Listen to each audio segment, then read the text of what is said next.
안녕하세요 여러분. 중학교 졸업학력 검정고시 과학 시간입니다. 여러분들 오늘 과학 총정리 시간이 시작되었는데요. 과학 총정리, 이 총정리 교재에는 지금까지 중학교 내용 1학년부터 3학년까지 나와 있는 모든 과학 교과서의 내용이 총망라되어 들어있는 교재입니다. 중학교 과정이 다 망라되어 한 권짜리 총정리 교재로 마련되었기 때문에 어떻게 보면 양이 많다라는 생각을 가지실 수도 있으실 텐데요. 제가 여러분들의 과학 조금 더 깔끔하게 정리해드리기 위해서 물리, 화학, 생물, 지구과학 4개의 영역으로 나누어서 교재를 마련해 두었습니다. 각각의 단원은요, 물리 5단원, 그 다음에 화학, 생물, 지구과학 또한 역시 5단원 정도씩 쪼개어져서 준비되어 있고요. 그 각각의 단원이 끝나는 곳에 예상 문제가 대략 8문제 정도 나와 있습니다. 더 많은 경우도 있고요. 더 적은 경우도 있는데요. 평균 8문제 예상 문제가 출제되어 있는데요. 여러분들 함께 수업을 하시면서 풀이를 해 나가겠지만 다 풀이해 나가지는 않고요. 여러분들이 제 수업을 듣고 혼자서 풀어보시는 연습이 필요하거든요. 혼자서 문제를 풀어보시면서 과연 내가 정말 시험에 임했을 때 얼마나 좋은 결과를 얻을 수 있을까 확인하는 시간을 가져보시면 좋겠습니다. 자, 오늘은요, 총정리 첫 번째 시간 들어가 보도록 할게요. 여러분들 오늘 첫 번째 시간이니까 으쌰으쌰 하시면서 쭉 한번 달려가 보도록 하겠습니다. 자, 첫 번째 단어는요, 첫 번째 단어는요, 바로 힘과 운동입니다. 힘과 운동은 물리에서 가장 흔하게 나오는 영역이에요. 힘과 운동에서는요, 계산하는 유형의 문제도 출제가 되고 있습니다. 굉장히 단순하게 출제되고 있기 때문에 출제되는 유형으로 중심적으로 설명을 드리도록 할게요. 자, 힘과 운동에서는요, 먼저 힘에 대한 정의를 설명을 드리고요. 그 다음 운동에 대한 정의와 종류, 기타 등등의 계산하는 문항까지도 설명을 드려보도록 할게요.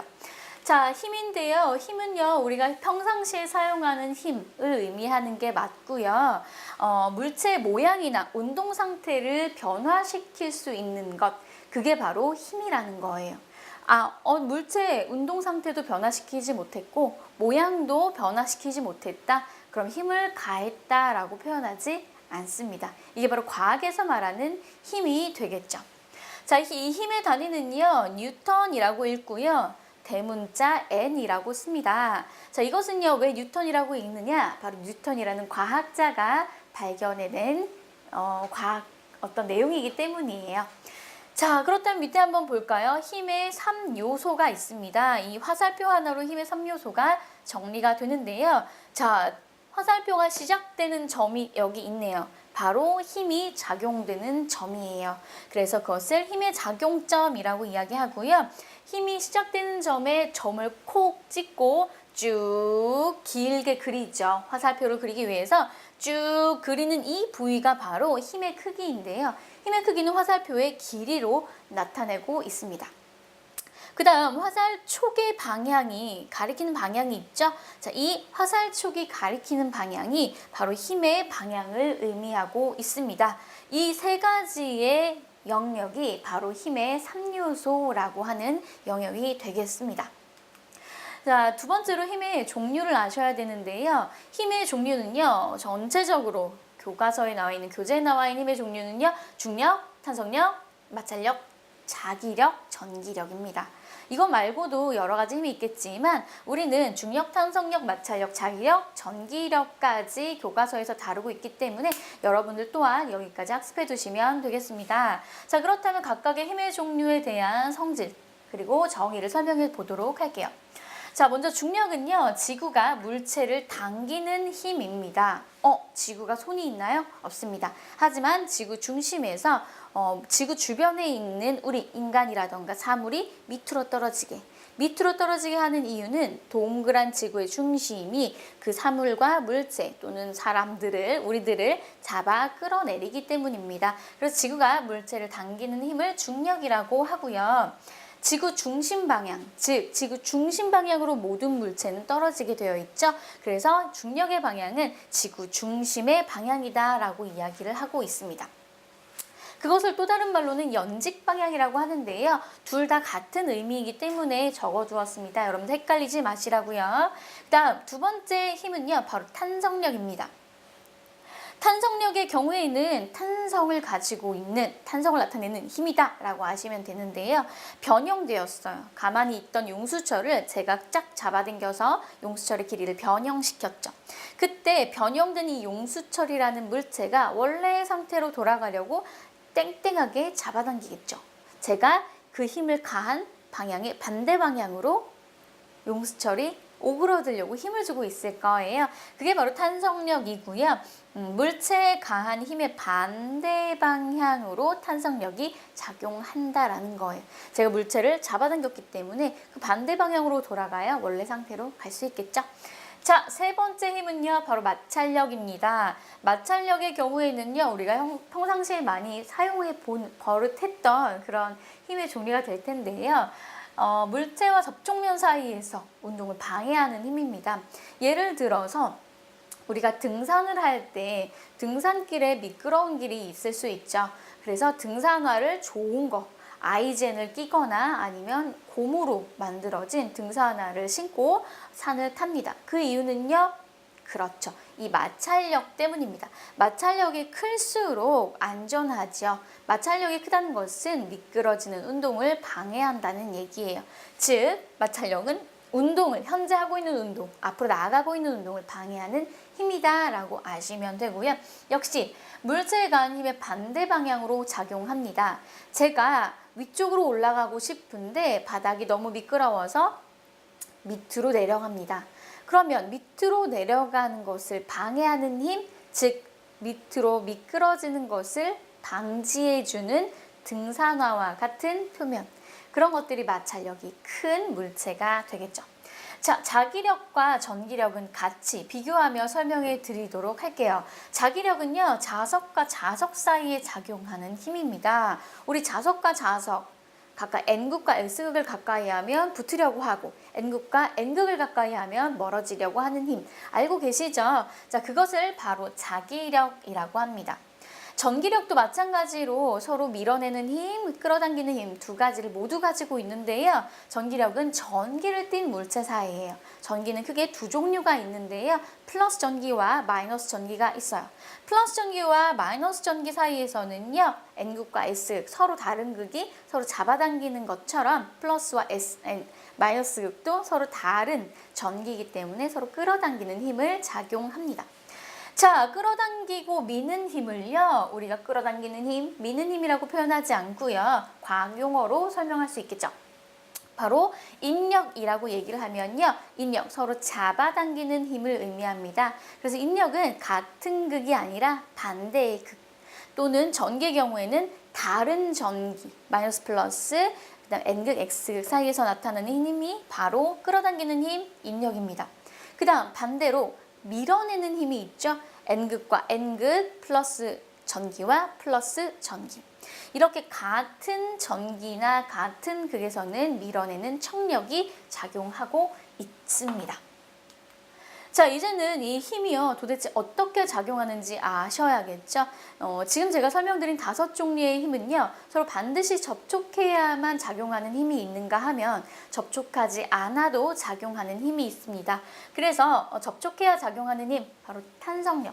탄성력은 제가 그 탄성을 가지고 있는 물체를 잡아서 변형을 시켜야 작용하는 힘이기 때문에 당연히 접촉을 반드시 해야만 하는 힘입니다. 다음, 마찰력의 경우에도요, 바닥에서 미끄러져요. 그것을 방지해 주는 것, 아니면 운동 상태를 방지해 주는 것. 마찰력은요, 두 물체 사이의 접촉면 사이에서 나타나는 힘이 마찰력이기 때문에 당연히 무엇을 해야 할까요? 접촉을 해야 합니다. 그 다음 나머지 전기, 자기력, 이런 것들, 중력, 이런 것들은요, 접촉하지 않아도 작용하는 힘이죠. 중력의 경우에는요, 공기 중에서 공을 하나 딱 떨어뜨려요. 당연히 지면과 붙어있지 않은 상태이지만 그럼에도 불구하고 지구는 이 공을 아래 방향으로 잡아당기고 있지요. 자, 이번에는요, 힘의 합성에 대해서 설명을 드려야 하겠습니다. 힘의 합성은요, 힘이 하나만 작용하는 경우가 거의 드물죠. 여러 가지 힘이 한 물체에 동시에 작용할 수가 있습니다. 그때 그 힘의 합성을 해보자 이거예요. 그렇다면 나란하게 작용하는 두 힘은 어떻게 합해서 그 힘의 크기를 계산하느냐? 바로 더하거나 빼서 그 힘의 크기를 계산합니다.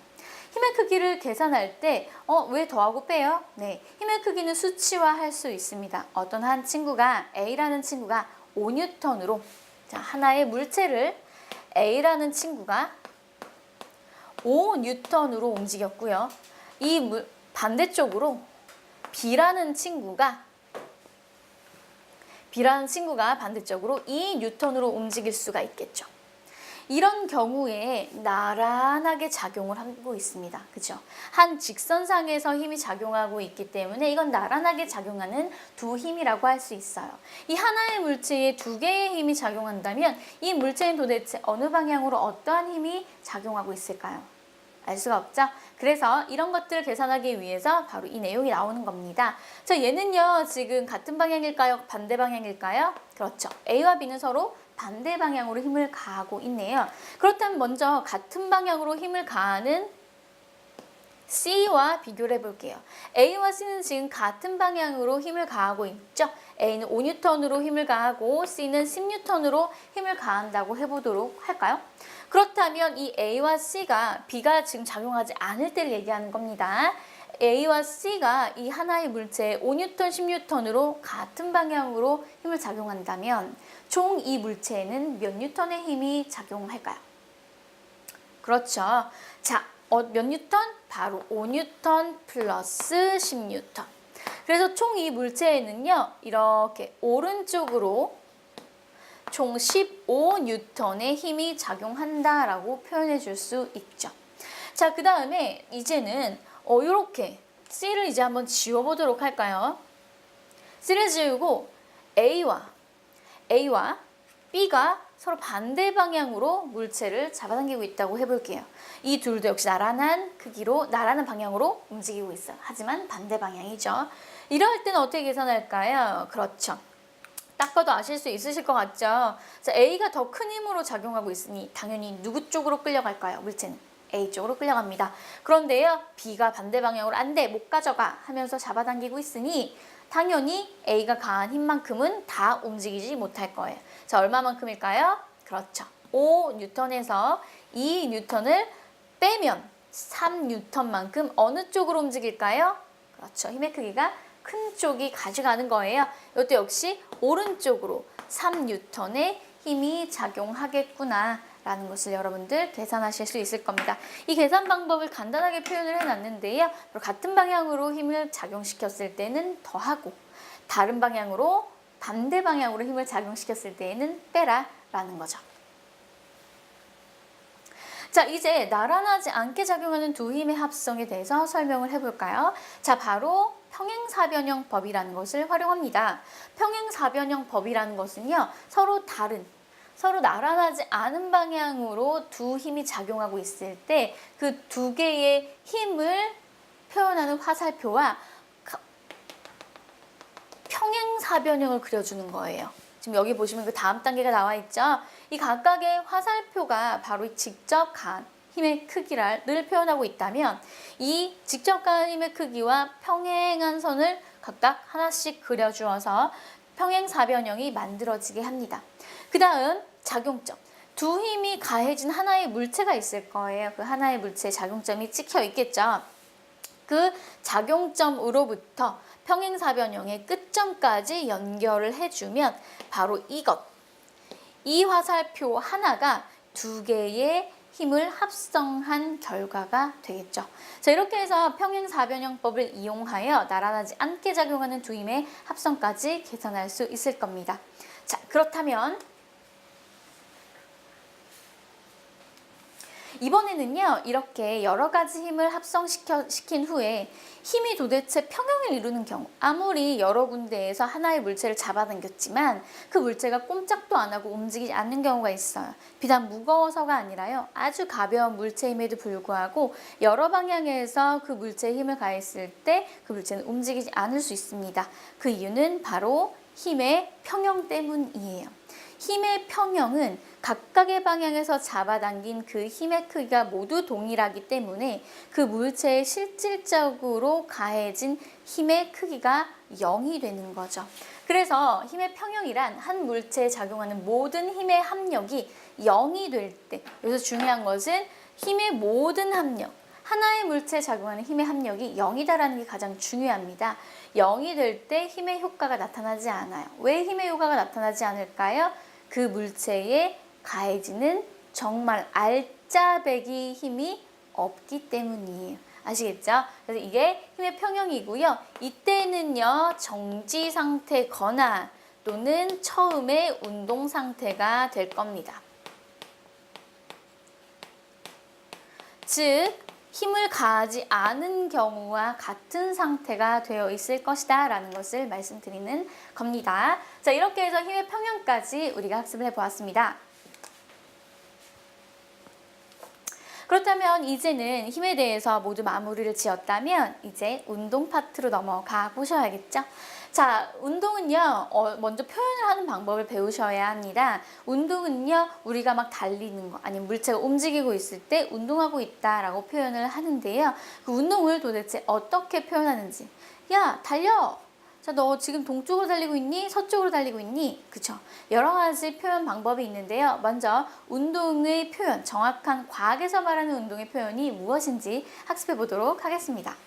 자, 먼저 운동은요, 위치와 속력을 표현해 주셔야 합니다. 그랬을 때 운동에 대한 표현이 정확한 거예요. 자, 그렇다면 한번 볼게요. 자, 위치와 속력을 각각 어떻게 표현하는지 한번 확인해 보도록 할까요? 먼저 위치입니다. 자, 위치는요, 기준점이 있을 거예요. 기준점이라면 내가 집에서 가게까지 걸어가고 있어요. 그런데 집에서 가게까지 걸어갈 때 그때의 나의 운동을 어떻게 표현하는지를 한번 함께 해보도록 할게요. 기준점은 어딜까요? 집이 될 거예요. 집에서부터 출발했으니까 출발하기 전 위치가 바로 기준점이 되겠죠. 그러한 기준점에서 방향과 거리를 표현을 해줄 거예요. 자, 우리 집에서 가게를 가는데 가게가 우리 집에서 동쪽에 있나 서쪽에 있나를 확인합니다. 자, 동쪽에 있다면 그렇죠. 방향을 어떻게 표현해 줄까요? 동쪽으로. 그 다음 거리는 몇 미터 떨어져 있는지 알 수 있겠죠. 약 200m가 떨어져 있다고 해볼까요?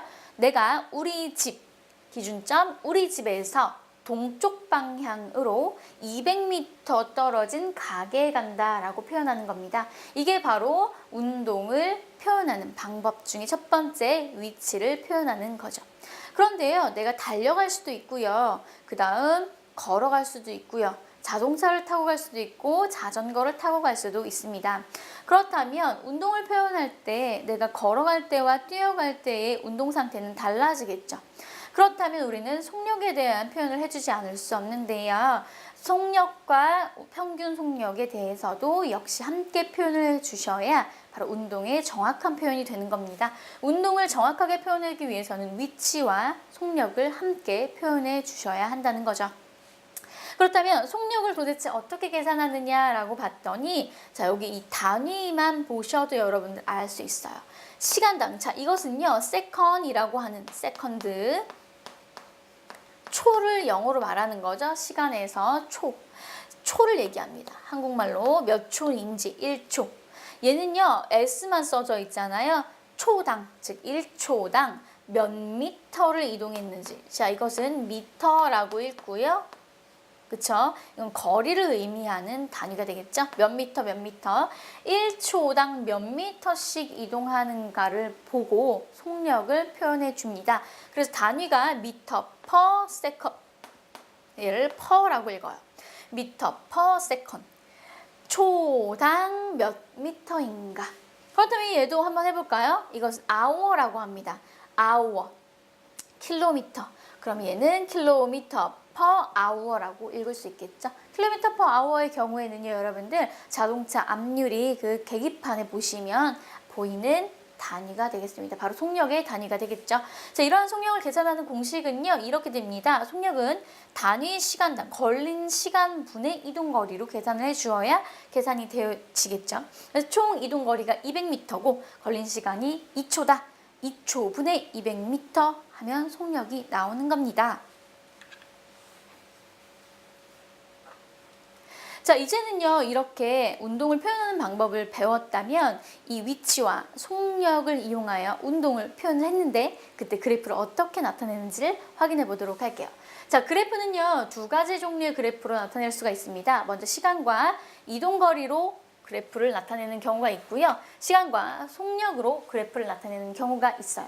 각각은요, 그 그래프가 의미하는 내용이 조금씩 다릅니다. 여러분들께서는요, 그래프를 확인하시고 무엇과의 그래프인지, 시간과 무엇과의 그래프인지 확인하신 후에 그 그래프 속에 숨어있는 의미를 찾아내시면 되겠죠. 바로 숨어있는 의미가 여기에 있는데요. 볼게요. 시간과 이동거리 그래프에서는 지금 이렇게 그래프가 이렇게 그려지고 있잖아요.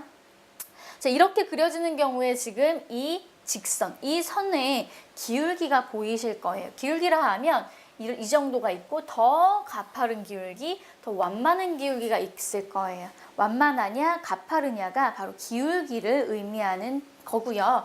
자, 완만한 경우에는요, 천천히 이동했다는 걸 거예요. 왜요? 기울기는 속력을 의미하기 때문입니다. 기울기가 완만하다는 것은 속력이 느리다. 기울기가 경사지다는 것은 속력이 빠르다라는 것을 의미합니다.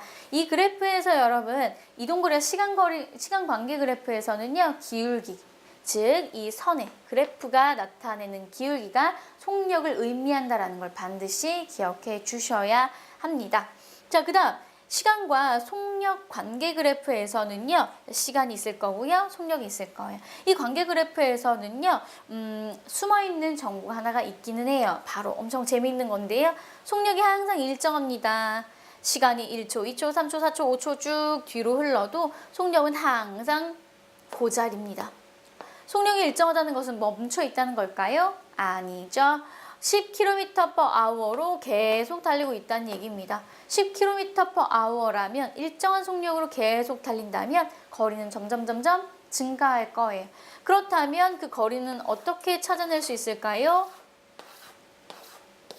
네, 바로 시간과 속력 그래프에서는요, 바로 그래프의 밑면의 넓이가 바로 이동거리가 됩니다.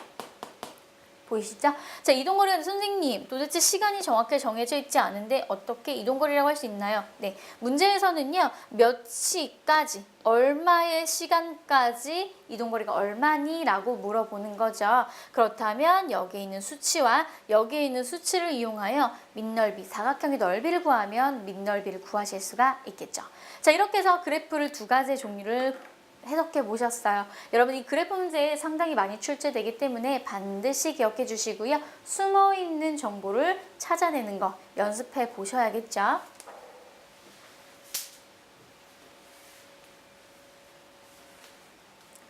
자, 이번에는요, 운동을 표현을 해 보았다면 운동의 종류도 찾아보셔야겠는데요. 운동의 종류는요, 속력이 변하니 변하지 않니, 아니면 속력이랑 상관없이 방향이 변하는 운동까지도 있습니다. 두 가지에 대해서 한번 설명해 보도록 할게요. 자, 속력이 변하는 운동은요, 속력이 증가하면서 변하는 운동이 있고 속력이 감소하면서 변하는 운동이 있습니다. 속력이 증가하는 운동의 경우에는요, 속력이 증가한다고 했죠? 자, 시간과 속력 그래프를 한번 확인해 보도록 할까요? 시간이 흐르면 흐를수록 속력이 점점 증가합니다. 시간 속력 그래프에서 숨어있는 정보 찾아볼까요? 네, 그래프의 밑면의 넓이가 무엇이다? 바로 이동거리다. 즉, 그래프가 어디 있나요? 여기 있네요. 그래프의 밑면의 넓이 빗금 쳐볼까요? 네, 밑면의 넓이가 의미하는 것이 무엇이다? 이동거리다. 즉, 속력이 증가하는 그래프의 경우에 점점점 0초일 때 멈춰 있다가 1초일 때 조금 더 증가했고 2초일 때 더 증가했고요. 3초일 때 더 증가했고요. 점점점 증가하고 있는 모양새를 띠고 있는 시간 속력 그래프인데요. 이렇게 속력이 증가하는 그래프에서 밑면의 넓이는 이런 식으로 나타납니다. 그렇다면 언제까지 이동거리가 얼마이냐라는 질문에서 우리는 밑면의 넓이, 즉 삼각형의 넓이를 구해 주실 수 있겠죠.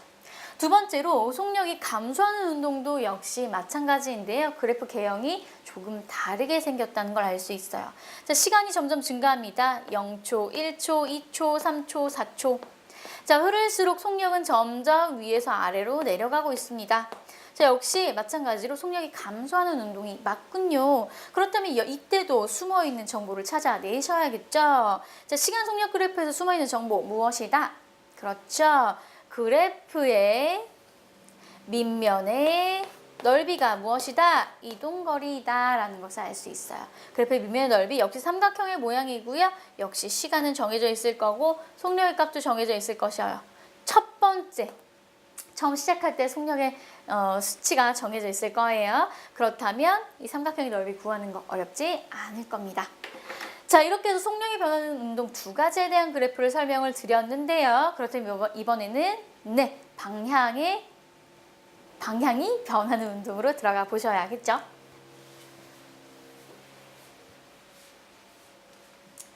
방향이 변하는 운동에는요, 여러분들 종류를 제가 함께 설명을 드리면서 확인해 보도록 할게요. 방향이 변하는 운동은요, 이렇게 첫 번째 등속 원운동이 있습니다. 등속 원운동은 여러분 투포환 아시나요? 투포환 운동을 생각해 보시면 되는데요. 투포환 운동에서 투포환 이렇게 돌리죠. 사람이 공을 들고 막 이렇게 돌리는 거 아시죠?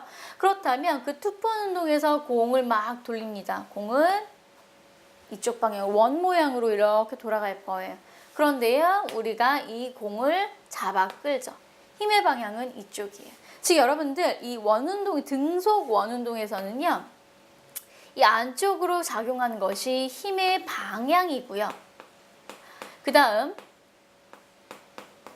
이 화살표가 의미하는 것은 이 공, 투포환이라는 포환이 운동하고 있는 운동 방향이 됩니다. 즉 운동 방향과 힘의 방향이 전혀 다름을 알 수 있는 운동이 바로 등속 원운동입니다. 등속 원운동의 가장 대표적인 특징은 바로 힘의 방향과 운동 방향이 서로 다르다라는 거죠. 자, 그 다음 두 번째, 진자 운동 또한 방향이 변하는 운동입니다. 방향이 변하고 있지요. 먼저 맨 처음에 이 O점에 멈춰있던 진자가 이렇게 A로 갔다가 다시 O점으로 갔다가 B점으로 갔다가 다시 O점으로 갔다가 A점으로 갔다가 아시죠? 이게 바로 진자 운동이라는 건데요. 이 진자 운동도요, 속력이, 방향이 많이 변하죠. 먼저 O점에서 시작되어서 오른쪽으로 갔다가 다시 왼쪽, 왼쪽, 오른쪽, 오른쪽, 왼쪽, 왼쪽, 오른쪽, 오른쪽 이렇게 움직입니다. 역시 방향이 변하는 운동이 맞지요. 여러분들은 이 진자 운동과 등속 원 운동의 모양, 그림으로 기억해 두시면 수월할 겁니다.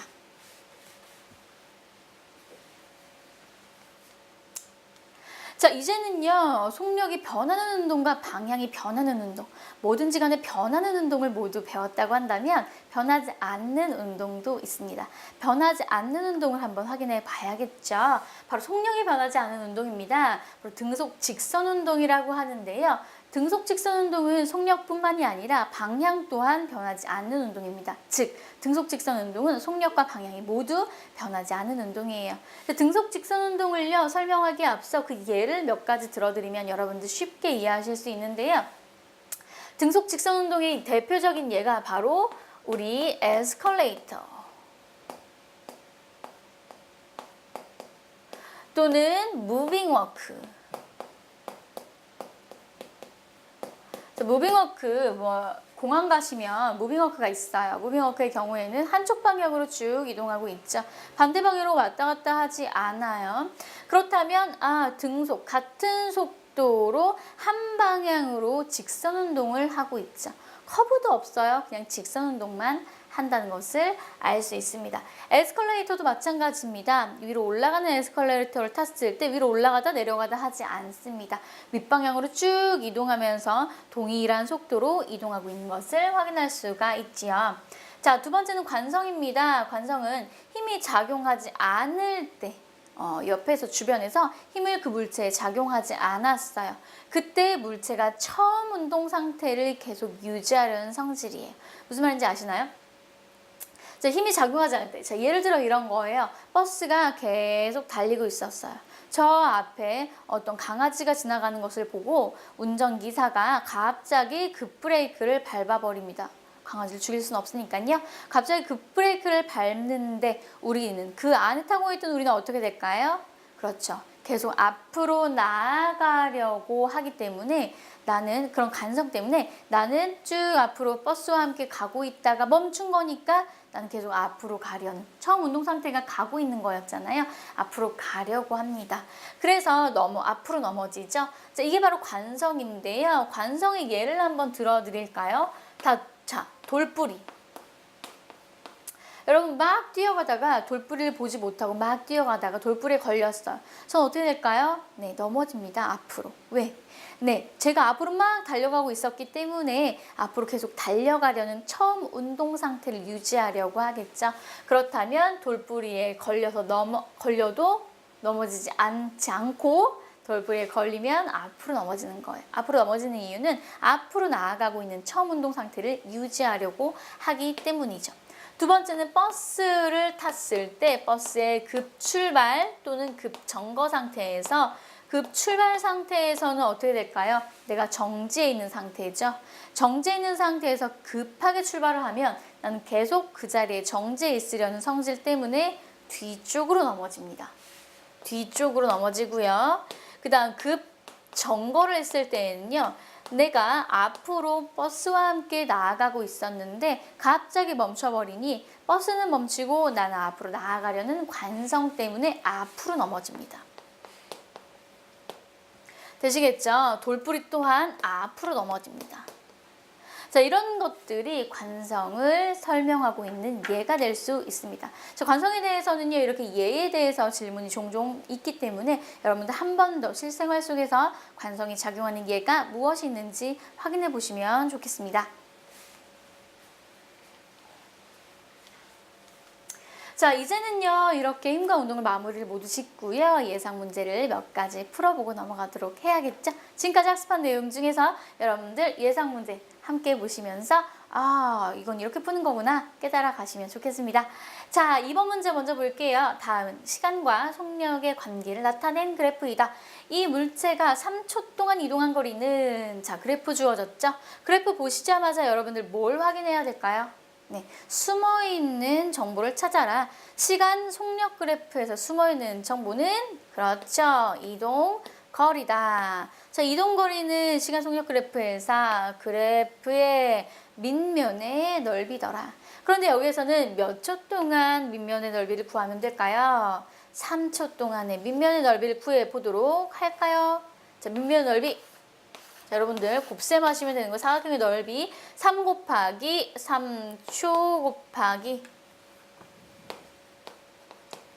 몇 미터 퍼 세컨드, 몇 미터 퍼 초로 움직이고 있나요? 15미터 퍼 초로 움직이고 있네요. 자, 요걸 계산하시면 얼마예요? 그렇죠. 45m를 이동하였다라는 것을 찾아낼 수가 있겠죠. 정답은 몇 번일까요? 4번이 되겠습니다. 자, 예상 문제 2번 같은 유형 종종 출제가 많이 되고 있어요. 종종 많이, 아주 많이 되고 있기 때문에 여러분 반드시 맞추고 넘어가셔야 합니다. 자, 이번에는 6번 문항 가보도록 하겠습니다. 다음 현상들과 관련 있는 것은, 조금 전에 제가 설명을 드렸던 내용인데 여러분, 걸어가다가 돌부리에 걸리면 앞으로 넘어진다. 두 번째, 버스가 갑자기 멈추면 승객들이 앞으로 넘어진다. 자, 급정거에 대한 얘기를 하고 있네요. 자, 돌부리와 버스의 급정거 하면 여러분들 어떤 성질이 떠오르셔야 하나요? 네, 하나입니다. 바로 관성. 처음 상태의 성질을 또는 처음 운동 상태를 계속 유지하려는 성질, 바로 관성이 되겠죠. 탄성과 관성을 종종 헷갈려 하시는데요. 탄성은요, 물체의 상태가 원래 상태로 돌아가려는 거예요. 물체의 모양이 원래 모양으로. 그런데 관성은 물체 운동 상태가 처음 운동 상태로 돌아가려는 거예요. 아시겠죠? 자, 이번에는 7번 문제 한번 가도록 하겠습니다.